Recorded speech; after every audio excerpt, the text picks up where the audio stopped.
কালারটা দেখেন কি কালার। এই এই এই এই এই হ্যাঁ, এই যে তো আপনারা দেখতে পাচ্ছেন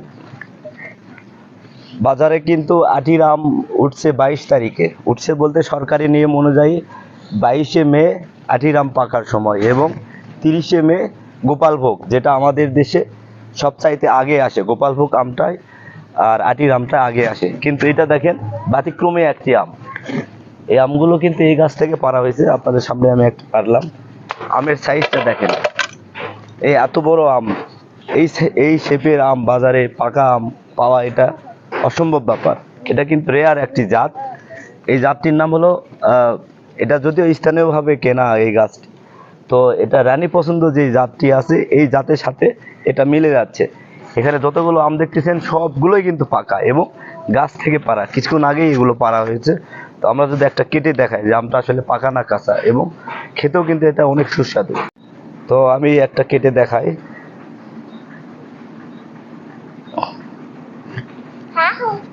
ওয়াও, এই যে মিরাক্কেল, কালারটা দেখেন কি কালার। এই আমটার বৈশিষ্ট্য হলো এই আমটা জ্যৈষ্ঠ মাসের প্রথম সপ্তাহে পাকে, মানে আজ থেকে আরো 10 দিন আগে। এই আমটি আজ থেকে আরো 10 দিন আগে থেকে পাকা শুরু হয়েছে। তো এটা আমার গ্রামের গাছ। আমি আজকে বৃহস্পতিবার আমি ছুটিতে এসে এই আমটা পারলাম এবং সবগুলো। আর একটা যদি কেটে দেখাই, এই যে এটা যদি আমি একটু কেটে দেখাই,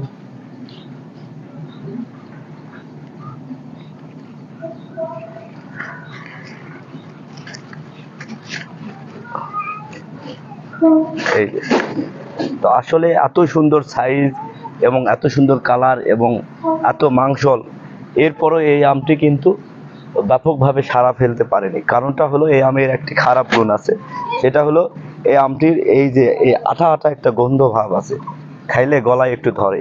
এই কারণেই আমের শেপটা অনেক বড় এবং অনেক আগে পাকে, তারপরে এই আমটা কিন্তু বাংলাদেশে সম্প্রসারণ হয় নাই। এটা না হওয়ার এই একটি কারণ যে এটাতে খুব আঠালো ভাব আছে, এটা খাওয়ার সময় গলায় একটা ঝ্যাঁজ লাগে। এই ঝ্যাঁজ লাগার কারণেই এই আমটা কিন্তু বাংলাদেশে সম্প্রসারণ হয় না।